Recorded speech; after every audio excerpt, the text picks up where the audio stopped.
কিন্তু অতীতের কোনো তথ্য, ঘটনা বা বক্তব্যকে সত্যায়িত করার হাদিসবিদদের অনুসৃত পদ্ধতি অবৈজ্ঞানিক, অবাস্তব, অসম্পূর্ণ এবং অনইসলামিক। নবীজি সাল্লাল্লাহু আলাইহি সাল্লাম কিভাবে নামাজ পড়েছেন তার সবচেয়ে নিকটতম প্রত্যক্ষদর্শী নিঃসন্দেহে হযরত আবু বকর রাদিয়াল্লাহু তাআলা আনহু। এবার বুখারী শরীফের সালাত অধ্যায়ে গিয়ে গুনে গুনে দেখুন বা কোনো শাইখুল হাদিসকে জিজ্ঞেস করুন যে বুখারী শরীফের সালাত অধ্যায়ে হযরত আবু বকর রাদিয়াল্লাহু তাআলা আনহু থেকে বর্ণিত হাদিস মোট কয়টি? উত্তর একটিও নয়। হযরত আলী রাদিয়াল্লাহু তাআলা আনহু, হযরত ওসমান রাদিয়াল্লাহু তাআলা আনহু থেকে বর্ণিত হাদিস ইমাম বুখারী এবং মুসলিম গ্রহণ বা বাতিল করেন কোন পদাধিকার বলে? কিন্তু বিস্ময়করভাবে ঐতিহাসিক মদিনা সনদের ধারা ধারণার উল্লেখযোগ্য কিছুই হাদিসের কিতাবে নাই। কেনা বেচা অধ্যায়ে হযরত ওসমান রাদিয়াল্লাহু তাআলা আনহু থেকে বর্ণিত একটা হাদিসও নাই। বুখারী শরীফের যুদ্ধ অভিযান অধ্যায়ে দিগ্বিজয়ী মহাবীর খালিদ বিন ওয়ালিদ সূত্রে বর্ণিত একটি মারফু হাদিসও নাই। হযরত আবু বকর, ওমর, ওসমান, আলী, খালিদ বিন ওয়ালিদ রাদিয়াল্লাহু তাআলা আনহুম আজমাইন নবীজির কয়েক লক্ষ হাদিস বর্ণনা করতে পারতেন। সে কয়েক লক্ষ হাদিস ছাড়া ইসলাম ধর্ম সম্পূর্ণ হলে এবার বুখারী মুসলিমের কিতাব ছাড়া ইসলাম অসম্পূর্ণ হয় কিভাবে? হাদিসকে জাল প্রমাণের এই প্রচেষ্টায় ইসলামের সোনালী যুগের লক্ষ লক্ষ মুসলমানকে মিথ্যুক, প্রতারক, মুনাফিক বলেছেন হাদিসবিদরা। আসসালামু আলাইকুম। কোরআন বহির্ভূত বা হাদিস ভিত্তিক ধর্মচর্চা নিয়ে প্রশ্ন তুললেই অনেকে সহজ সমাধান হিসাবে মুনকারিনে হাদিস বা হাদিস অস্বীকারী বলে গালাগাল শুরু করেন। আল্লাহ কোরআনে রাসূলের অনুসরণ করতে বলেছেন, কিন্তু হাদিস না মানলে তো রাসূলকেই মানা হলো না, বা হাদিস ছাড়া নামাজ পড়েন কিভাবে, এমন অবান্তর প্রশ্ন। এই ভিডিওতে এটা পরিষ্কার করব যে হাদিস মানা মানে রাসূল মানা নয়, আর হাদিস অস্বীকার করা মানেও রাসূলের আদেশ নিষেধ অস্বীকার করা নয়। এই ভিডিওটি মনোযোগ সহকারে শেষ পর্যন্ত শুনলে পরিষ্কার বুঝতে পারবেন প্রচলিত হাদিসের অনুসরণ কেন নবীর অনুসরণ নয় এবং হাদিসের নামাজ কেন নবীর নামাজ নয়। হাদিসবিদদের সংজ্ঞা অনুযায়ী হাদিস বা মারফু হাদিস বলতে প্রধানত নবীজি সাল্লাল্লাহু আলাইহি সাল্লামের কথা, কাজ, অনুমোদনকে বোঝায়, যা কোরআনের ব্যাখ্যা, বিশ্লেষণ বা প্রয়োগ হিসাবে বিবেচিত। কিন্তু হাদিস বিশারদরাও একমত যে কোরআনের বাইরে নবীজি সাল্লাল্লাহু আলাইহি সাল্লামের আদেশ নিষেধের যেসব বর্ণনা আমাদের কাছে এসেছে তার সব সত্য নয়। সর্বসম্মতিক্রমে জাল বা বানোয়াট হাদিসের শুরুতেও ক্বালা ক্বালা রাসূলুল্লাহ বা রাসূলুল্লাহ সাল্লাল্লাহু আলাইহি সাল্লাম বলেছেন এ কথাটা আছে। তাই নবীজি সাল্লাল্লাহু আলাইহি সাল্লামের বক্তব্যকে সত্যায়নের জন্য হাদিস বিশারদরা একটি বিশেষ পদ্ধতি উদ্ভাবন করেছেন। যেই মেথোডোলজি বা পদ্ধতিতে তারা নিশ্চিত করছেন যে এই হাদিস সহি বা এই হাদিস জাল, তা হচ্ছে মূলত সনদ। সনদ শব্দের অর্থ সার্টিফিকেট, যেমন জন্ম সনদ, মৃত্যু সনদ, চরিত্র সনদ ইত্যাদি। হাদিস সহি হওয়ার অর্থ এই হাদিসের বর্ণনাকারী ব্যক্তিদের চরিত্র সনদ দিয়েছেন হাদিস সংগ্রহকারী ইমামগণ, অর্থাৎ যাদের সূত্রে সে হাদিস বর্ণিত হয়েছে তাদের স্মরণশক্তি, সততা, সত্যবাদিতা ও ইমানদারির নিশ্চয়তার ভিত্তিতে হাদিসের বক্তব্যকে সত্য হিসাবে গ্রহণ করা হয়। হাদিসকে ইসলামী শরিয়ার দ্বিতীয় উৎস হিসাবে মনে করা হয়। হাদিসবিদরা হাদিস ছাড়া কোরআনকে অসম্পূর্ণ বা অপর্যাপ্ত মনে করলেও হাদিসকে সম্পূর্ণ বা পরিপূর্ণ মনে করেন। কোরআনে কোনো বিধান বা আইন না থাকলেও হাদিসের ভিত্তিতে ফরজ, হারাম, এমনকি মৃত্যুদণ্ডের ফতোয়া দেওয়া হয়। কিন্তু হাদিসে না থাকলে শবে বরাত, বিভিন্ন নামাজ, রোজা, দোয়া, মোনাজাতকেও বেদাত বলা হয়। হাদিস সাহিত্য কার্যত আমাদের ধর্মচর্চার প্রধান উৎস। কোরআনে না থাকলেও হাদিসের বিধান মানতে হবে, কিন্তু হাদিসে না থাকলে তা বেদাত। কিন্তু অতীতের কোনো তথ্য, ঘটনা বা বক্তব্যকে সত্যায়িত করার হাদিসবিদদের অনুসৃত পদ্ধতি অবৈজ্ঞানিক, অবাস্তব, অসম্পূর্ণ এবং অনইসলামিক। প্রথমে বলি কেন অবৈজ্ঞানিক। ইসলামের ভিতরে এবং বাইরে হাদিস শাস্ত্রের মতো আরেকটি শাস্ত্রের উদাহরণ নেই।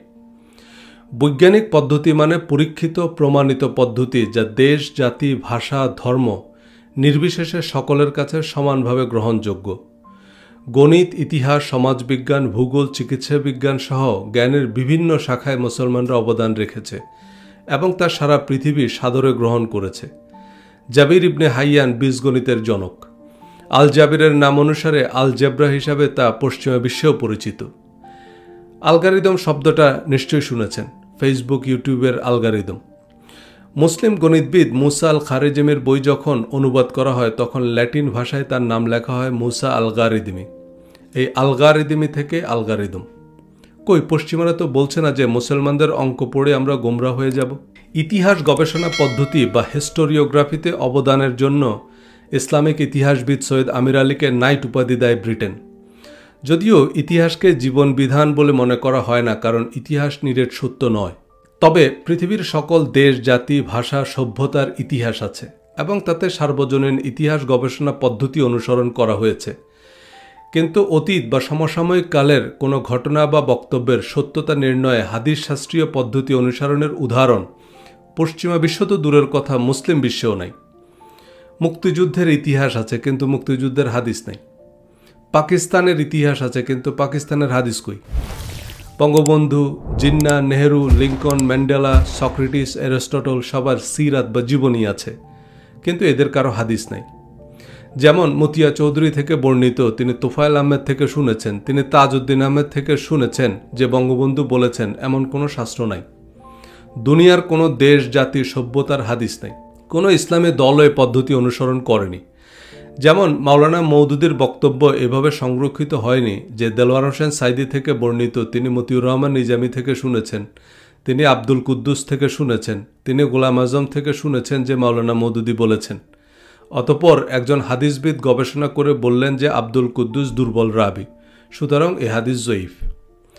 কিন্তু জামাতে ইসলামেরও ইতিহাস আছে, গুরুত্বপূর্ণ ব্যক্তিদের জীবনী আছে। সেসব ইতিহাসে পক্ষে বিপক্ষের মানুষরা অতিরঞ্জিত তথ্য উপাত্ত যোগ করেছে, কিন্তু একজন ঐতিহাসিক ইতিহাস গবেষণা পদ্ধতি অনুযায়ী জামাতে ইসলামের গ্রহণযোগ্য ইতিহাস প্রণয়ন করতে পারবেন। যদিও ইতিহাস চিরন্তন সত্য নয়, কোনো ঐতিহাসিক এমন দাবি করেনও নি। ইতিহাসের কোনো নির্দিষ্ট সময়কে মানদণ্ড ধরে নিয়ে সে সময়ের পোশাক আশাক, রীতি রেওয়াজ, আইনকানুনকে সকল সময়ের জন্য অবশ্য পালনীয় আইন হিসাবে বিবেচনা করা হয় না। বিজয়ীরাই ইতিহাস লিখে, রাজনৈতিক অর্থনৈতিক স্বার্থে ইতিহাসকে বদলে দেওয়া হয়, তাই ইতিহাস জীবন বিধান বা আইন নয়। তবে ইতিহাস বা ইতিহাস গবেষণা পদ্ধতি একটা স্বীকৃত শাস্ত্র। হাদিস সত্যায়িত হয়, অর্থাৎ 1000 বছর আগের কোনো বক্তব্য বা তথ্য সত্য কিনা তা নির্ধারিত হয় প্রধানত কয়েকজন ব্যক্তিকে সত্যায়নের মাধ্যমে। অর্থাৎ একটা তথ্য বা বক্তব্য যিনি শুনেছেন, অতঃপর তার কাছ থেকে যিনি শুনেছেন, এভাবে প্রজন্ম থেকে প্রজন্মে যে 10-15 জন ব্যক্তির মাধ্যমে আমাদের কাছে এসেছে, তারা সকলে সৎ, সত্যবাদী, ইমানদার হিসাবে সার্টিফাইড হলে সে তথ্য বা বক্তব্য সত্য বলে মেনে নিতে হবে। এদের মধ্যে কেউ মিথ্যুক বা মুনাফিক হলে সে তথ্য বা বক্তব্য জাল বা মিথ্যা। হাদিস সংকলক ইমামগণ সহায়ক গ্রন্থ হিসাবে হাদিস বর্ণনাকারীদের জীবনী রচনা করেছেন। ইমাম বুখারী রচিত আত-তারিখুল কবির গ্রন্থটিতে সাহাবীদের যুগ থেকে ইমাম বুখারীর যুগ পর্যন্ত প্রায় 40,000 হাদিস বর্ণনাকারী রাবির জীবনী আলোচিত হয়েছে। এ সকল ব্যক্তিদের সার্বিক অবস্থা আলোচনা করে তাদের চরিত্র সনদ দেওয়া হয়েছে। সারা জীবন একসাথে থেকেও কোনো মানুষের সততা এবং সত্যবাদিতার নিশ্চয়তা দেয়া তার স্বামী বা স্ত্রীর পক্ষেও অসম্ভব। কয়েকশো বছর আগের ভিন্ন দেশ, জাতি, ভাষা, সভ্যতার আরেকজন মানুষ সম্পর্কে জানার জন্য একদিন করে সময় নিলেও 40,000 মানুষ সম্পর্কে প্রয়োজনীয় তথ্য সংগ্রহ করতে 110 বছর লাগবে। ইমাম বুখারীর 60 বছরের জীবনকালে 40,000 মানুষের চারিত্রিক সনদ দেওয়ার মতো তথ্য সংগ্রহ করা কি বাস্তবসম্মত? অধিকন্তু তিনি এমন আরও 20টি গ্রন্থের রচয়িতা। আজ থেকে 1200 বছর আগের যোগাযোগ ও তথ্য সংগ্রহের বাস্তবতা বিবেচনায় নিলে কোনো মানুষ নয়, সিনেমার সুপার হিরোদের পক্ষেও এটা সম্ভব নয়। সিনেমার সুপার হিরোদেরও মোটামুটি বিশ্বাসযোগ্য চরিত্র হিসেবে উপস্থাপন করা হয়, যেমন তারা ভিন্ন গ্রহের প্রাণী বা বিশেষ প্রজাতির মাকড়সার কামড়ে সে স্পাইডারম্যান হয়েছে এমন দেখানো হয়। লক্ষ লক্ষ মানুষের চরিত্র সনদ দেয়া ইমামদের কিসে কামড় দিয়েছে যে তারা এমন অতিমানবে পরিণত হলেন? অনেক মুহাদ্দিস দাবি করেন যে হাদিস যাদের মাধ্যমে সংরক্ষিত হয়েছে, কোরআনও তাদের মাধ্যমে সংরক্ষিত হয়েছে। কোনো হাদিসের সনদ বা সত্যায়িত সূত্র না থাকলে সে হাদিস সর্বসম্মতিক্রমে জাল বা বানোয়াট হাদিস। কোরআনের একটা আয়াতেরও সনদ নেই, অর্থাৎ সে আয়াত নবীজির কাছ থেকে প্রথম কে শুনেছেন, তার কাছ থেকে কে শুনেছেন, কোন ইমাম তা সংগ্রহ করেছেন, কোন ইমাম তা সহি বলেছেন, কোন মুহাদ্দিস তা হাসান বলেছেন, এমন কোনো বর্ণনাক্রম কোরআনের একটা আয়াতের সাথেও নাই। হাদিস সত্যায়নের পদ্ধতি অনুযায়ী কোরআনের একটা আয়াত সহি নয়।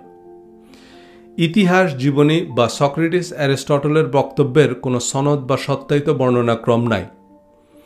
কয়েকশো বছর আগের একজন মানুষ তো দূরের কথা, সমসাময়িক কালের একজন মানুষের সততা এবং অসততার নিশ্চয়তা দেয়া শুধু অবৈজ্ঞানিক নয়, সম্পূর্ণ অবাস্তব। এবারে বলি কেন অবাস্তব। দীর্ঘদিনের ঘনিষ্ঠ বন্ধু, সহকর্মীদের সততা, সত্যবাদিতা সম্পর্কে আস্থা রাখা গেলেও একেবারে নিশ্চিত করে কারো সম্পর্কে কিছু বলা সম্ভব নয়।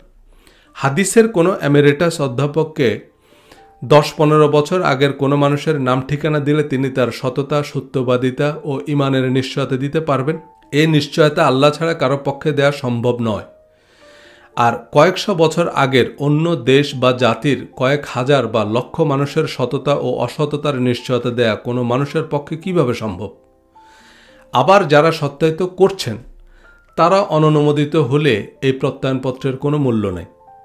হাদিস বর্ণনাকারী লক্ষ লক্ষ সাহাবী তাবিঈকে যারা সত্যায়িত করেছেন তারা কেউ আল্লাহ তার রাসূলের অনুমোদিত ব্যক্তি নন।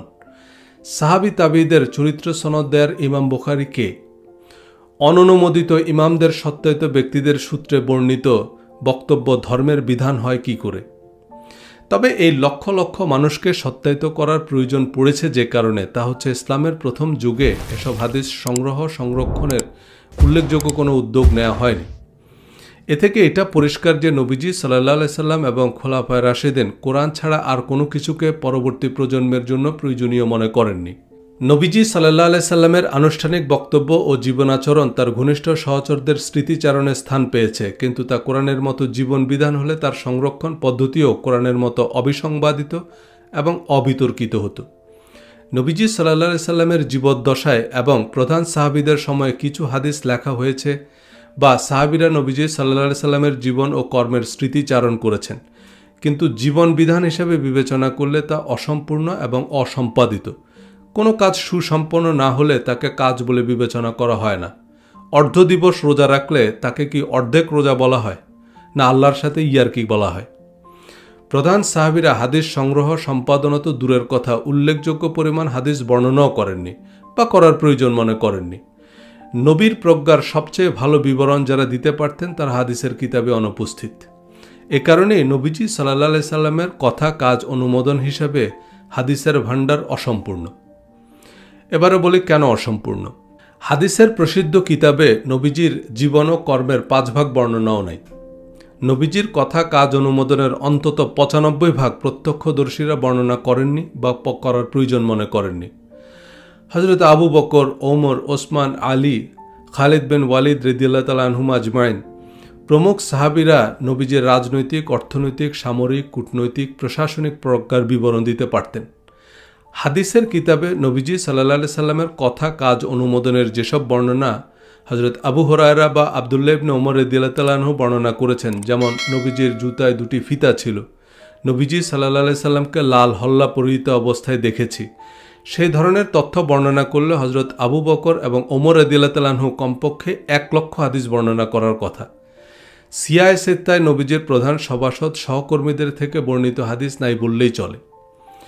নবীজির কথা, কাজ, অনুমোদনের বর্ণনা তারা দেননি কেন? প্রয়োজন মনে করেননি। হাদিস পালনের পক্ষে সবচেয়ে জবরদস্ত যুক্তি হচ্ছে হাদিস ছাড়া নামাজ পড়বেন কিভাবে? কোরআনে তো নামাজের সময়, রাকাত, প্রক্রিয়া, পদ্ধতি কিছুই নেই। অর্থাৎ হাদিস ছাড়া নামাজ আদায় করা অসম্ভব। কোরআনের সালাত ও আমাদের নামাজ নিয়ে আলোচনার পর অনেকে মিছিল শুরু করলেন যে আপনি হাদিস মানেন না, কারণ নামাজের প্রক্রিয়া, পদ্ধতি ও ফজিলতের বিস্তারিত বর্ণনা কেবল হাদিসের কিতাবে আছে। ইসলামের প্রধান ইবাদত, যা সকল মুসলমানের জন্য সর্বাবস্থায় ফরজ, তার প্রক্রিয়া পদ্ধতি যেহেতু কোরআনে নাই, তাহলে নামাজের হাদিসগুলো বিশেষভাবে সংরক্ষণ করা আবশ্যক। নবীজি সাল্লাল্লাহু আলাইহি সাল্লামের সাহাবীদের মধ্যে সবচেয়ে বড় নামাজি ব্যক্তি কে ছিলেন? নিঃসন্দেহে হযরত আবু বকর রাদিয়াল্লাহু তাআলা আনহু। ইতিহাস ও সিরাতের বর্ণনা অনুযায়ী নবীজি সাল্লাল্লাহু আলাইহি সাল্লাম অসুস্থ হয়ে পড়ায় হযরত আবু বকর রাদিয়াল্লাহু তাআলা আনহুর ইমামতিতে নামাজ আদায় করেন। নবীজি সাল্লাল্লাহু আলাইহি সাল্লাম কিভাবে নামাজ পড়েছেন তার সবচেয়ে নিকটতম প্রত্যক্ষদর্শী নিঃসন্দেহে হযরত আবু বকর রাদিয়াল্লাহু তাআলা আনহু। এবার বুখারী শরীফের সালাত অধ্যায়ে গিয়ে গুনে গুনে দেখুন বা কোনো শাইখুল হাদিসকে জিজ্ঞেস করুন যে বুখারী শরীফের সালাত অধ্যায়ে হযরত আবু বকর রাদিয়াল্লাহু তাআলা আনহু থেকে বর্ণিত হাদিস মোট কয়টি? উত্তর একটিও নয়। শুধু হজরত আবু বকর রাদিয়াল্লাহু তাআলা আনহু নয়, প্রধান সাহাবীরা বুখারী শরীফের সালাত অধ্যায়ে অনুপস্থিত। তাহলে তারা নবীজি সাল্লাল্লাহু আলাইহি সাল্লামকে নামাজ পড়তে দেখেননি? নবীজি সাল্লাল্লাহু আলাইহি সাল্লাম কীভাবে নামাজ পড়েছেন তা তারা আমাদের জন্য বর্ণনা করলেন না কেন? হাদিস ছাড়া কিয়ামত পর্যন্ত মুসলিম উম্মাহ কিভাবে নামাজ পড়বে তা ইসলামের প্রথম খলিফা ও নবীজির মনোনীত ইমাম একবারও ভাবলেন না? রাসূল সাল্লাল্লাহু আলাইহি সাল্লামের নামাজের সঠিক পদ্ধতি খোলাফায়ে রাশেদিন সংরক্ষণ, সংকলন বা বর্ণনা করেননি কেন? নবীর প্রজ্ঞা বইয়ের হাদিসের সালাত ও আমাদের নামাজ অধ্যায়ে বিস্তারিত আলোচনা করেছি। হাদিস সংকলনের ইতিহাস বইয়ে মাওলানা আব্দুর রহিম উল্লেখ করেন যে হজরত আবু বকর রাদিয়াল্লাহু তাআলা আনহু 500 হাদিসের একটি সংকলন তৈরি করেছিলেন, কিন্তু জীবনের শেষ ভাগে তিনি নিজেই তা বিনষ্ট করে ফেলেন এই ভয়ে যে তার সংকলিত হাদিসসমূহের মধ্যে একটি কথা বা একটি শব্দ যদি রাসূল সাল্লাল্লাহু আলাইহি সাল্লামের মূল বাণীর বিন্দুমাত্র বিপরীত হয় তবে তাকে জাহান্নামের ইন্ধন হতে হবে। নবী জীবনের 23 বছর ছায়ার মতো রাসূল সাল্লাল্লাহু আলাইহি সাল্লামের সাথে থেকেও তিনি হাদিস বর্ণনার সাহস করেননি। আর আমাদের মাদানী আজহারি হুজুররা হাদিসের বিশুদ্ধতার ওয়ারেন্টি দিচ্ছে। আর 23 বছর নবীজির ইমামতিতে নামাজ আদায়ের পরও হজরত আবু বকর রাদিয়াল্লাহু তাআলা আনহুর মতো একজন প্রজ্ঞাবান মানুষ নবীজি সাল্লাল্লাহু আলাইহি সাল্লামের নামাজ সম্পর্কে নিশ্চিত করে কিছু বলতে পারবেন না? নবীজি সাল্লাল্লাহু আলাইহি সাল্লাম দিনে কত ওয়াক্ত নামাজ পড়েছেন? ফজরের নামাজ কোন সময়ে পড়তেন? জোহরের নামাজ কয় রাকাত পড়তেন? আসরের নামাজের কেরাত জোরে পড়তেন না আস্তে পড়তেন? বুকে হাত বাঁধতেন না নাভির নিচে হাত বাঁধতেন? ঈদের নামাজ কয় তাকবীরে পড়তেন? এগুলো হজরত আবু বকর রাদিয়াল্লাহু তাআলা আনহু নিশ্চিত করে বলতে পারবেন না? এটা কি বিশ্বাসযোগ্য কথা? হজরত আবু বকর রাদিয়াল্লাহু তাআলা আনহুর এত কম হাদিস বর্ণনার কারণ হিসাবে তারিখুল খোলাফা বইয়ে ইমাম সুয়ুতি রহমতুল্লাহ আলাইহি বলেন, নবীজির ইন্তেকালের পর তিনি খুব অল্প দিন বেঁচে ছিলেন এবং এই 2.5 বছর তিনি ভীষণ প্রতিকূল ঝড়ঝাপটার মধ্যে খেলাফতের কঠিন দায়িত্ব পালন করেন। কিন্তু হজরত ওসমান রাদিয়াল্লাহু তাআলা আনহু থেকে বর্ণিত হাদিসের সংখ্যা হজরত আবু বকর রাদিয়াল্লাহু তাআলা আনহুর চেয়েও কম। নবীজির ইন্তেকালের পর প্রায় 24 বছর বেঁচে থাকলেও তিনি উল্লেখযোগ্য পরিমাণ হাদিস বর্ণনা করেননি কেন? তৎকালীন পৃথিবীর সবচেয়ে সম্পদশালী ও ক্ষমতাধর রাষ্ট্রের খলিফা হয়েও হজরত ওসমান রাদিয়াল্লাহু তাআলা নবীজির কথা, কাজ, আদেশ, উপদেশ পরবর্তী প্রজন্মের জন্য সংরক্ষণের উদ্যোগ নেননি কিসের অভাবে? হাদিস সংকলনের ইতিহাস বইয়ের ভাষ্য অনুযায়ী হজরত ওসমান রাদিয়াল্লাহু তাআলা আনহুও তার বর্ণিত হাদিসে যদি রাসূল সাল্লাল্লাহু আলাইহি সাল্লামের মূল বাণীর বিপরীত হয় তবে তাকে জাহান্নামের ইন্ধন হতে হবে এই ভয়ে হাদিস বর্ণনা করেননি। হাদিস সংকলনের ইতিহাস বইয়ে লেখক মাওলানা মুহাম্মদ আব্দুর রহিম উল্লেখ করেন যে হজরত ওমর রাদিয়াল্লাহু তাআলা আনহু হাদিস সংকলনের ইচ্ছা প্রকাশ করলেও অনেক চিন্তাভাবনা ও ইস্তেখারা করে সেই ইচ্ছা ত্যাগ করে বলেন, পূর্বেকার আহলে কিতাবরা তাদের নবীদের কথা সংকলন করেছিল, ফলে তারা তাহাই আঁকড়ে ধরে এবং আল্লাহর কিতাব পরিত্যাগ করে। আল্লাহর শপথ, আমি আল্লাহর কিতাবের সাথে কোনো কিছুই মিশ্রিত করব না। হজরত ওসমান রাদিয়াল্লাহু তাআলা আনহু 146টি হাদিস বর্ণনা করলেও ইমাম বুখারী তার মাত্র 11টি হাদিস গ্রহণ করেছেন। হজরত আলী রাদিয়াল্লাহু তাআলা আনহু থেকে বর্ণিত মাত্র 20টি হাদিসকে সহিহ সার্টিফিকেট দিয়েছেন ইমাম বুখারী এবং মুসলিম। কিন্তু হজরত আলী রাদিয়াল্লাহু তাআলা আনহুর 9টি হাদিসকে ইমাম বুখারী সহিহ সার্টিফিকেট দিলেও তার ছাত্র ইমাম মুসলিম দেননি। আবার ইমাম মুসলিম হজরত আলী রাদিয়াল্লাহু তাআলা আনহুর বর্ণিত 15টি হাদিসকে সহিহ হিসাবে তালিকাভুক্ত করলেও ইমাম বুখারী সে 15টি হাদিস প্রত্যাখ্যান করেছেন। হজরত আবু বকর ও ওমর রাদিয়াল্লাহু তাআলা আনহু যেখানে যৌক্তিক কারণে হাদিস সংগ্রহ, সংকলন এবং সংরক্ষণ থেকে বিরত ছিলেন, সেখানে ইমাম হাম্বল, ইমাম বুখারী হাদিস সংগ্রহের উদ্যোগ নিলেন কোন বিবেচনায়? হজরত আলী রাদিয়াল্লাহু তাআলা আনহু হজরত ওসমান রাদিয়াল্লাহু তাআলা আনহু থেকে বর্ণিত হাদিস ইমাম বুখারী এবং মুসলিম গ্রহণ বা বাতিল করেন কোন পদাধিকার বলে? ইমাম বুখারীকে দাড়িপাল্লায় তুললে হজরত আলীর একটা পশমের সমান ওজন হবে? মাওলানা মুহাম্মদ আব্দুর রহিমের হাদিস সংকলনের ইতিহাস অনুযায়ী খোলাফায়ে রাশিদিনের সময়ে গ্রন্থাকারে হাদিস সংকলনের কাজ কেউ করেছেন এমন নজির ইতিহাসে নাই। নবীজির ইন্তেকালের 80 বছর পর 38 বছরের তরুণ উমাইয়া খলিফা ওমর ইবনুল আব্দুল আজিজ হাদিস সংগ্রহের নির্দেশ দেন, কিন্তু তার 2.5 বছরের সংক্ষিপ্ত শাসনকালেও উল্লেখযোগ্য কোনো হাদিস গ্রন্থ সংকলিত হয়নি। খোলাফায়ে রাশিদিন ও প্রধান সাহাবীরা হাদিস সংকলন ও বর্ণনা না করায় নবীজির কথা, কাজ ও অনুমোদনের একটি বিরাট অংশ হাদিসের কিতাবগুলোতে নাই। আমি কয়েকটি উদাহরণ দিচ্ছি। নবীজি সাল্লাল্লাহু আলাইহি সাল্লামের প্রজ্ঞা ও দূরদর্শিতার অন্যতম প্রধান নিদর্শন হচ্ছে মদিনা সনদ। ইবনে হিশাম, ইবনে ইসহাক, উইলিয়াম মন্টগোমারি ওয়াট, অধ্যাপক পি.কে. হিট্রি সহ দুনিয়ার সকল ঐতিহাসিক একমত যে মদিনা সনদ পৃথিবীর ইতিহাসে প্রথম লিখিত সংবিধান। রাসূল সাল্লাল্লাহু আলাইহি সাল্লাম মদিনার বিবাদমান গোত্রগুলোকে একত্রিত করে ন্যায়ভিত্তিক একটি বহুজাতিক রাষ্ট্র প্রতিষ্ঠা করেছেন, যা পৃথিবীতে ইনসাফ প্রতিষ্ঠায় নেতৃস্থানীয় ভূমিকা রেখেছিল। খোলাফায়ে রাশেদিন নবীজি সাল্লাল্লাহু আলাইহি সাল্লামের সংবিধান অনুযায়ী রাষ্ট্র পরিচালনা করেছেন, কিন্তু বিস্ময়করভাবে ঐতিহাসিক মদিনা সনদের ধারা ধারণার উল্লেখযোগ্য কিছুই হাদিসের কিতাবে নাই। হাদিস অনুযায়ী মদিনা সনদ বিশ্বাস করাও বেদাত। হাদিসে নবী কোন প্রজাতির খেজুর খেয়েছেন তার বর্ণনা আছে, কিন্তু নবীর সংবিধান নেই, কারণ নবীজির সংবিধান কমিটির সদস্যরা হাদিস বর্ণনা করেননি। পরবর্তীতে বিলাসী স্বৈরশাসকরা নিজেদের রাজনৈতিক অর্থনৈতিক স্বার্থে নবীজি সাল্লাল্লাহু আলাইহি সাল্লামের নামে মিথ্যা হাদিস ম্যানুফ্যাকচার করে তাদের স্বৈরতান্ত্রিক জুলুম অবিচারকে বৈধতা দেয়। এসব বিশেষ ক্ষমতা আইনের হাদিস নবীজি সাল্লাল্লাহু আলাইহি সাল্লামের রাজনৈতিক ও প্রশাসনিক সভার সদস্যদের সূত্রে বর্ণিত হয়নি। যারা নবীজির হাদিস বর্ণনা করেছেন তারা হাদিসের কিতাবের প্রধান চরিত্র হলেও ইসলামের ইতিহাসে তাদের খুঁজে পাওয়া কঠিন। কোনো দেশের ব্যবসা বা বাণিজ্য নীতি সম্পর্কে কাদের সাথে আলোচনা করা হয়? ব্যবসায়ীদের সাথে। নবীজি সাল্লাল্লাহু আলাইহি সাল্লামের ঘনিষ্ঠ সহচরদের মধ্যে সবচেয়ে ধনী ব্যবসায়ী কে ছিলেন? হযরত ওসমান রাদিয়াল্লাহু তাআলা আনহু। তিনি নবী জীবনের 23 বছর রাসূল সাল্লাল্লাহু আলাইহি সাল্লামের সাথে ছিলেন। ইসলামের তৃতীয় খলিফা ছিলেন। তার আগে গুরুত্বপূর্ণ রাষ্ট্রীয় দায়িত্ব পালন করেছেন। ব্যবসা বাণিজ্য বা কেনা বেচা বিষয়ে নবীজি সাল্লাল্লাহু আলাইহি সাল্লামের উপদেশ বা পরামর্শ সবচেয়ে বেশি প্রাসঙ্গিক হযরত ওসমান রাদিয়াল্লাহু তাআলা আনহুর সাথে। এবার বুখারী শরীফের কিতাবুল বুয়ু বা ব্যবসা বাণিজ্য বা ক্রয় বিক্রয় অধ্যায় খুলে দেখুন হযরত ওসমান রাদিয়াল্লাহু তাআলা আনহু থেকে কয়টি হাদিস বর্ণিত হয়েছে। কেনা বেচা অধ্যায়ে হযরত ওসমান রাদিয়াল্লাহু তাআলা আনহু থেকে বর্ণিত একটা হাদিসও নেই। বুখারী শরীফে কিতাবুল মাগাজি বা যুদ্ধ অভিযান অধ্যায় নামে একটি অধ্যায় আছে। ইসলামের ইতিহাসে সবচেয়ে বেশি যুদ্ধ অভিযানের নেতৃত্ব দিয়েছেন কে? হযরত খালিদ বিন ওয়ালিদ রাদিয়াল্লাহু তাআলা আনহু। বীরত্বের জন্য নবীজি সাল্লাল্লাহু আলাইহি সাল্লাম তাকে সাইফুল্লাহ বা আল্লাহর তলোয়ার উপাধি দিয়েছেন। তিনি খোলাফায়ে রাশিদিনের সময় দুনিয়া বিস্তৃত মুসলিম জাহানের প্রধান সেনাপতি ছিলেন। নবীজি সাল্লাল্লাহু আলাইহি সাল্লাম এবং খোলাফায়ে রাশিদিনের রণনীতি ও যুদ্ধ কৌশল সম্পর্কে হযরত খালিদ বিন ওয়ালিদ রাদিয়াল্লাহু তাআলা আনহুর চেয়ে ভালো বর্ণনা দিতে পারবেন কে? কিন্তু বুখারী শরীফের যুদ্ধ অভিযান অধ্যায়ে দিগ্বিজয়ী মহাবীর খালিদ বিন ওয়ালিদ সূত্রে বর্ণিত একটি মারফু হাদিসও নাই। একটা হাদিস আছে যাতে তিনি যে তথ্য দিয়েছেন তা হচ্ছে মুতার যুদ্ধে তার 9খানা তলোয়ার ভেঙেছে। এখানে নবীজি সাল্লাল্লাহু আলাইহি সাল্লামের সম্পৃক্ততা বা প্রজ্ঞার বিবরণ নাই, তাই এটা মারফু হাদিস বা নবীজির কথা, কাজ বা অনুমোদন নয়। এখনকার সামরিক পদমর্যাদা অনুযায়ী হযরত খালিদ বিন ওয়ালিদ একজন ফিল্ড মার্শাল। জেনারেল পর্যায়ের যুদ্ধে যে জেনারেল জয়ী হন তিনি ফিল্ড মার্শাল হিসাবে বিবেচিত হন। খালিদ বিন ওয়ালিদ জেনারেল পর্যায়ের একাধিক যুদ্ধে জয়লাভ করেছেন। রোমান সাম্রাজ্য, বাইজেন্টাইন সাম্রাজ্যের লক্ষাধিক সৈন্যের বাহিনীকে পরাস্ত করেছেন।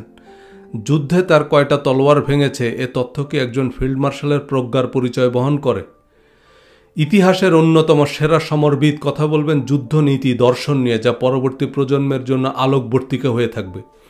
হযরত আবু বকর, ওমর, ওসমান, আলী রাদিয়াল্লাহু তাআলা আনহু বদর, উহুদ সহ সকল যুদ্ধে নবীজি সাল্লাল্লাহু আলাইহি সাল্লামের সাথে অংশগ্রহণ করেছেন, কিন্তু রণক্ষেত্রে নবীজি সাল্লাল্লাহু আলাইহি সাল্লামের কথা, কাজ, অনুমোদনের উল্লেখযোগ্য কিছুই তাদের সূত্রে বুখারী শরীফের যুদ্ধ অভিযান অধ্যায়ে স্থান পায়নি। খোলাফায়ে রাশিদিনের শাসনামলে শতাধিক যুদ্ধ অভিযান পরিচালিত হয়েছে। তার সব মূলনীতি বা সেসব যুদ্ধের কনভেনশন কী ছিল তা তারা পরবর্তী প্রজন্মের জন্য বর্ণনা করেননি। পক্ষান্তরে কিতাবুল মাগাজি বা যুদ্ধ অভিযান অধ্যায়ে হাদিস বর্ণনা করেছেন বারা রাদিয়াল্লাহু তাআলা আনহু, বুরায়দা রাদিয়াল্লাহু তাআলা আনহু। ইসলামের ইতিহাসে এদের কোনো উল্লেখযোগ্য ভূমিকাও নাই, উপসংহারও নাই। তারা যে গুরুত্বপূর্ণ তথ্য বর্ণনা করেছেন তা হচ্ছে, আমি রাসূল সাল্লাল্লাহু আলাইহি সাল্লামের সাথে 16টি যুদ্ধে অংশগ্রহণ করেছি। আমি রাসূল সাল্লাল্লাহু আলাইহি সাল্লামের সাথে 17টি যুদ্ধে অংশগ্রহণ করেছি। ভালো কথা, তো সেই 16 বা 17টি যুদ্ধে রাসূল সাল্লাল্লাহু আলাইহি সাল্লামের রণনীতি বা যুদ্ধ কৌশল কী ছিল তা তাদের হাদিসে নাই। তিনি রাসূল সাল্লাল্লাহু আলাইহি সাল্লামের সাথে 17টি যুদ্ধে অংশগ্রহণ করেছেন, এর মধ্যে রাসূল সাল্লাল্লাহু আলাইহি সাল্লামের প্রজ্ঞার বর্ণনা কথায়। এ তথ্য আমাদের কি কাজে লাগবে? নবীজিকে আল্লাহ হিকমা বা উইজডম দিয়েছেন। নবীজি সে প্রজ্ঞার আলোকে খন্দকের যুদ্ধে মদিনার চারদিকে ব্যাংকার বানিয়েছেন। কিন্তু বর্তমানে আপনি শহরের নিরাপত্তার জন্য ব্যাংকার বানানোকে প্রজ্ঞা মনে করলে আপনার সুচিকিৎসা প্রয়োজন। এখন আপনাকে মহাশূন্যে স্যাটেলাইট পাঠাতে হবে, এয়ার ডিফেন্স সিস্টেম ডেভেলপ করতে হবে। কিন্তু এয়ার ডিফেন্স সিস্টেম তো আবার হাদিসে নেই, সুতরাং তা বেদাত। হাদিসে না থাকলে বা হাদিস জাল হলে তা করা যাবে না। হাদিসে নবীজি সাল্লাল্লাহু সাল্লামের কথা কাজ অনুমোদনের বেশিরভাগই বর্ণিত হয়নি। প্রসিদ্ধ হাদিসের কিতাবে প্রায় 2/3 হাদিস নবীজি সাল্লাল্লাহু সাল্লামের কথা কাজ অনুমোদন বা মারফু হাদিস নয়। সাহাবী তাবেঈদের কথা কাজ অনুমোদনও হাদিসের কিতাবে সংরক্ষিত। হাজার বছরের সম্মিলিত গবেষণা করে কোরআনের অতিরিক্ত যেটুকু গ্রহণযোগ্য এবং প্রয়োগযোগ্য তথ্য হাদিস থেকে পাওয়া যাবে তা কোরআনের এক পারার সমানও হবে না। হজরত আবু বকর, ওমর, ওসমান, আলী, খালিদ বিন ওয়ালিদ রাদিয়াল্লাহু তাআলা আনহুম আজমাইন নবীজির কয়েক লক্ষ হাদিস বর্ণনা করতে পারতেন। সে কয়েক লক্ষ হাদিস ছাড়া ইসলাম ধর্ম সম্পূর্ণ হলে এবং বুখারী মুসলিমের কিতাব ছাড়া ইসলাম অসম্পূর্ণ হয় কিভাবে? এবারে বলি, হাদিস সত্যায়নের প্রক্রিয়া কেন কোরআন এবং হাদিস সম্মত নয়। কোনো একজন ব্যক্তি সম্পর্কে প্রশংসাসূচক কথা বলা বা তার কোনো ভালো কাজের আলোচনা করার অনুমতি থাকলেও কারো সত্যবাদিতা, বিশ্বস্ততা ও ইমানদারির নিশ্চয়তা দেয়া হাদিস সম্মতও নয়। আর মুহাজির ও আনসারদের মধ্যে যারা প্রথম অগ্রগামী এবং যারা এহসানের সাথে তাদের অনুসরণ করে, আল্লাহ তাদের প্রতি সন্তুষ্ট হয়েছেন এবং তারাও তার উপর সন্তুষ্ট হয়েছেন। সূরা তাওবা আয়াত 100 অনুযায়ী ইসলামের প্রথম 3 প্রজন্মের নিঃশর্ত আনুগত্য করা হয়। যদিও এর পরের আয়াতেই অর্থাৎ সূরা তাওবার 101 নম্বর আয়াতেই বলা হয়েছে, আর তোমাদের মরুবাসীদের মধ্য হতে কতিপয় লোক এবং মদিনাবাসীদের মধ্য হতেও কতিপয় লোক এমন মুনাফিক রয়েছে যারা মুনাফিকের চরমে পৌঁছে গেছে। তুমি তাদেরকে জানো না, আমি তাদেরকে জানি। অর্থাৎ নবীজি সাল্লাল্লাহু সাল্লামের সময়ে কারা মুনাফিক ছিল তা নবীজি সাল্লাল্লাহু সাল্লাম নিজেও জানতেন না। তাদের সম্পর্কে কেবল আল্লাহ জানেন। তাই নির্দিষ্ট করে কাউকে মুনাফিক বলার অনুমতি যেমন নাই, কোনো মুহাজির সাহাবীকে পবিত্র বলার অনুমতি নবীজি সাল্লাল্লাহু সাল্লাম দেননি। সহিহ বুখারী জানাজা অধ্যায় হাদিস নম্বর 1170। মুহাজির সাহাবী ওসমান ইবনে মাযউন রাদিয়াল্লাহু তাআলা আনহু রোগে আক্রান্ত হয়ে ইন্তেকাল করেন। তিনি প্রখ্যাত আনসারী সাহাবী উম্মুল আলা রাদিয়াল্লাহু তাআলা আনহার বাড়িতে জায়গির থাকতেন। নবীজি সাল্লাল্লাহু সাল্লাম উম্মুল আলা রাদিয়াল্লাহু তাআলা আনহার বাড়িতে মৃতের জানাজায় উপস্থিত হন। তখন হযরত উম্মুল আলা রাদিয়াল্লাহু তাআলা আনহা বলেন, তার উপর আল্লাহর রহমত বর্ষিত হোক। তার সম্পর্কে আমার সাক্ষ্য এই যে আল্লাহ তাকে বেহেশতে সম্মানিত করেছেন। তখন নবীজি সাল্লাল্লাহু সাল্লাম বললেন, তুমি কি করে জানলে যে আল্লাহ তাকে বেহেশতে সম্মানিত করেছেন? তিনি বললেন, ইয়া রাসূলুল্লাহ, তাহলে আল্লাহ আর কাকে সম্মানিত করবেন? রাসূল সাল্লাল্লাহু সাল্লাম বললেন, তার ব্যাপার তো এই যে নিশ্চয়ই তার মৃত্যু হয়েছে এবং আমি তার মঙ্গল কামনা করি। আল্লাহর কসম, আমি জানি না আমার সঙ্গে কি ব্যবহার করা হবে, অথচ আমি আল্লাহর রাসূল। সেই আনসারী সাহাবী বললেন, আল্লাহর কসম, এরপর আর কোনোদিন আমি কোনো ব্যক্তি সম্পর্কে পবিত্র বলে মন্তব্য করব না। একজন আনসারী সাহাবী তার বাড়িতে জায়গির থাকা একজন মুহাজির সাহাবীর আমল আখলাক কাছ থেকে দেখেও তার সম্পর্কে নিশ্চিত করে কিছু বলার অনুমতি পাননি। সেখানে হাদিসবিদরা লক্ষ লক্ষ সাহাবী তাবির সততা ও বিশ্বস্ততার গ্যারান্টি দিচ্ছে। তারা যেহেতু পাক্কা ইমানদার, তাই তাদের কথা নবীর কথা হিসাবে মানতে হবে। যদিও নবীজি সাল্লাল্লাহু সাল্লাম এদের কাউকে তার মুখপাত্র হিসেবে অনুমোদন দেননি। আবার হাদিস সহি না হলেই তা বেদাত। হাদিস জাল বা নবীজি সাল্লাল্লাহু সাল্লাম এমন কথা বলেননি কিভাবে বুঝব? বর্ণনাকারীদের মধ্যে কেউ মিথ্যুক বা মুনাফিক হলে তার হাদিস গ্রহণযোগ্য নয়। আমার উম্মতের মধ্যে 2 শ্রেণীর লোক যখন ঠিক হয়ে যাবে তখন মানুষ ভালো হয়ে যাবে, নেতাগণ এবং ফকিহগণ। অন্য বর্ণনায় এসেছে আলেমগণ। অত্যন্ত প্রজ্ঞাপূর্ণ কথা হলেও এই হাদিসটি জাল, কারণ হাদিসের বর্ণনাকারী মুহাম্মদ ইবনে জিয়াদ সম্পর্কে ইমাম আহমদ বলেছেন তিনি মিথ্যুক, চোখটেরা, হাদিস জালকারী। হাদিসকে জাল প্রমাণের এই প্রচেষ্টায় ইসলামের সোনালী যুগের লক্ষ লক্ষ মুসলমানকে মিথ্যুক, প্রতারক, মুনাফিক বলেছেন হাদিসবিদরা। কোরআন ও হাদিসের শতাধিক সুস্পষ্ট নির্দেশনা মোতাবেক মানুষের সম্মানহানি, নিন্দা, গীবত শুধু হারাম বা কবিরা গুনাহ নয়, এগুলোর জন্য নিশ্চিতভাবে হুতামা নামক চিরস্থায়ী অগ্নিকুণ্ডে নিক্ষেপ করা হবে। নবীর প্রজ্ঞা বইয়ে সামনে পিছনে লোকের নিন্দা অধ্যায়ে বিস্তারিত আলোচনা করেছি।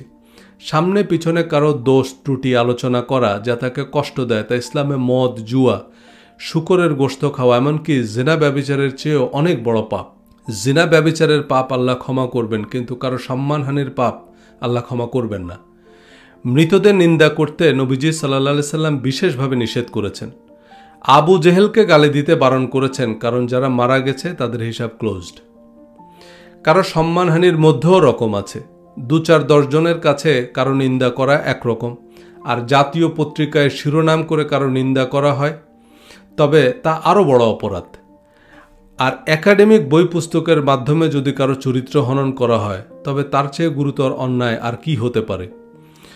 মোহাম্মদ বিন জিয়াদ যদি হাসরের মাঠে আল্লাহর কাছে ফরিয়াদ করে যে, ইয়া আল্লাহ, প্রজন্ম থেকে প্রজন্মে সারা বিশ্ববাসীর সামনে এরা আমাকে মিথ্যুক, ট্যাগরা, হাদিস জালকারী হিসেবে প্রতিষ্ঠা করেছে, তুমি এর বিচার করো। হাদিসকে জাল প্রমাণের জন্য সাহাবী তাবেঈ যুগের অসংখ্য মুসলমানকে সমগ্র বিশ্ববাসীর সামনে মিথ্যাবাদী, মুনাফিক, প্রতারক, ধোঁকাবাজ প্রমাণ ও প্রতিষ্ঠা করছি। নিজের অজান্তে যাদের সম্মানহানি করছি তাদের চরিত্রের পোস্টমর্টেম করার অধিকার কি আল্লাহ আমাদের দিয়েছেন? সহিহ বুখারী কিতাবুল ইলম হাদিস 67। তোমাদের জান, তোমাদের মাল, তোমাদের সম্মান তোমাদের পরস্পরের জন্য হারাম। এখানে অনেকে প্রশ্ন তোলেন, আপনি হাদিস মানেন আবার মানেন না, হাদিসের রেফারেন্স দিচ্ছেন, আবার হাদিসকে অবৈজ্ঞানিক, অবাস্তব এবং অনইসলামিক শাস্ত্র বলছেন। আচ্ছা, আপনি নবী মানেন? অবশ্যই। কিন্তু নবীকে আল্লাহর সমকক্ষ মানেন? নিশ্চয়ই না। আপনি ইতিহাস মানেন? হ্যাঁ। কিন্তু ইতিহাসকে জীবন বিধান মানেন? না। একইভাবে আমি হাদিস মানি কোরআনের মানদণ্ডে, ইমাম বুখারীর সার্টিফিকেটের ভিত্তিতে নয়। আমি যে হাদিসগুলোর রেফারেন্স দিয়েছি সবগুলো কোরআনের কথা। কোরআন বহির্ভূত বিধিনিষেধ মানার বাধ্যবাধকতা কোনো প্রসিদ্ধ হাদিসের কিতাবেও নাই। ধন্যবাদ।